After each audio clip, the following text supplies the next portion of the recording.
नमस्कार मैत्रिणींनो, सीमाज रेसिपीमध्ये आपलं स्वागत आहे. आज मी करते चकोल्या किंवा याला डाल ढोकळी किंवा वरणफळं असं पण म्हणतात. तर आता बघा, फार छान अशा तयार होतात ह्या चकोल्या आणि चवीलाही छान लागतात. त्यामुळं बरोबर आपण दह्यातला कांदा हे करू शकतो. उन्हाळ्यात आपण तर दह्यातला कांदा तर फार थंड असा शरीराला आहे, तेव्हा आपण चकोल्याबरोबर तोही खाऊ शकतो. तर आता पहा होती.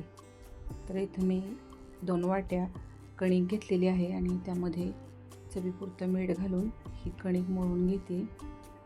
आता ही जी कणिक आहे ती आपल्याला छान अशी घट्टसर मळायची आहे. तर ही मी आता चुरून चांगली ही कणिक मळून घेते. तर आता ही कणिक अशी छान चुरून घेतलेली आहे आणि याला आपण वरून आता तेल लावतोय आणि हे तर भिजण्यासाठी ठेवून देऊ. साधारणपणे एक अर्धा तास आपण ही कणिक भिजवून ठेवूया. ज्याच्या चकोल्या छान अशा कणिक भिजल्यानंतर ते तयार होतात. तर पहा, अशी घट्टसर आहे कणिक. तर आता आपण ही अशी झाकून ठेवूयात. तर आता कोणी पोळपाटावर लाटूनच्या चकोल्या बनवतो, चौकोनी आकाराच्या, किंवा मी जे आहे ते हातावर अशा तोडून चकोल्या बनवणार आहे. तर आता मी या चकोल्या करून घेते. तर यासाठी मला ह्या अशा गोळ्याची जी सुरळी तयार करायची आणि ह्या मला अशा आपल्या नाण्याच्या आकाराच्या तेलाचा हात घेऊन मी चकोल्या तोडून घेणार आहे.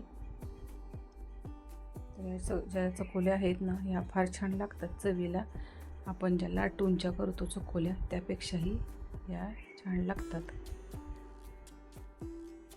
तर साधारणपणे मी 4 माणसांच्या अंदाजानुसार मी या चकोल्या बनवते. त्यासाठी छोटी 2 ताटं भरून मी अशा चकोल्या तोडून घेतलेल्या आहेत. तर फार छान बघा अशा तोडल्या गेल्या आहेत आणि कणिक छान भिजल्यानंतरच ह्या अशा छान आपल्याला करता येतात. तर आता मी इथं फोडणी देते. तर आता इथं मी 3 चमचे गोडे तेल घेतलेलं आहे. आता या चकोल्या ज्या आहेत ना, याला तेल आणि जिरं मोहरी जास्त असेल ना तर चकोल्या फार छान लागतात चवीला. तर इथं मी 2 चमचे मोहरी घेतलेली आहे.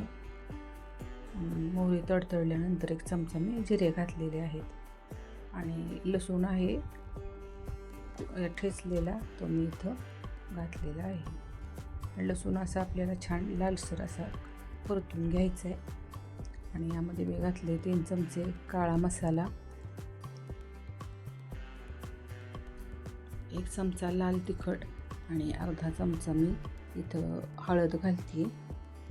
आणि फोडणी यांना चांगली अशी परतून घ्यायची. आणि यावर मी घालते शिजवलेली तूर डाळ आणि आपल्या अंदाजानुसार पाणी घालायचे. इथे मी साधारणपणे एक अर्धा तांब्या इतकं पाणी घातलेलं आहे. आणि यामध्ये मी एक अर्धी वाटी लसूण खोबरं घातलेलं आहे. भरपूर लसूण खोबरं घातलं की चकोल्याला छान अशी चव येते. चवीनुसार मी इथं 2 चमचे मीठ घातलेलं आहे. आणि हे जे आदन आहे आपल्याला ते आपल्याला छान असं उकळून घ्यायचे. आता हे छान आदन आहे ते त्याला कड आलेलं आहे, ते उकळलेलं आहे. तर आता इथं मी तयार केलेल्या ज्या चकोल्या आहेत त्या मी यामध्ये आदनात सोडते. तर आपण ह्या तेलावर केलेल्या असतात त्यामुळे अजिबात चिकटत नाहीत. आता मी इथं जे 2 ताटली भरून केलेल्या होत्या चकोल्या ते आदनात सोडते. चवीला फार छान लागतात या चकोल्या, अजिबात आणि चिकटत नाहीत. तर या आपल्याला हलवून घ्यायच्यात, छान अशा ढवळून घ्यायच्यात, म्हणजे त्या छान अशा शिजल्या जातील. इथं पहा तुम्ही, अजिबात चकोल्या अशा चिकटत नाही किंवा काय नाही. त्या अगदी आदनात टाकल्यानंतर अगदी सुट्या छान होतात. आता इथं माझ्या या चकोल्या शिजलेल्या आहेत.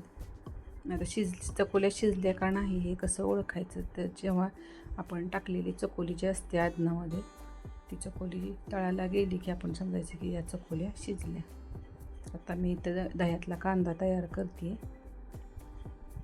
तर एक मी कांदा घेतलेला आहे, त्यावर मी थोडी कोथिंबीर घातली आहे आणि 1 चमचा दही घातले, चवीनुसार मीठ आणि 1 चमचाभर साखर घालते आणि हे आपल्याला छान कालवून घ्यायचे. चकोल्याबरोबर हा कांदा फार छान लागतो चवीला.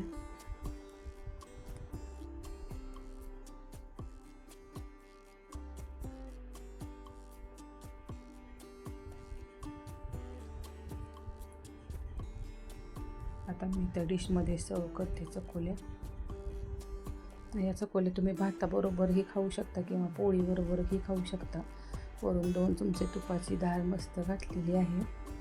आता या चकोल्या तयार झालेल्या आहेत. माझी रेसिपी आवडल्यास सबस्क्राईब करा, लाईक करा, शेअर करा आणि कमेंटही करा. Thanks for watching.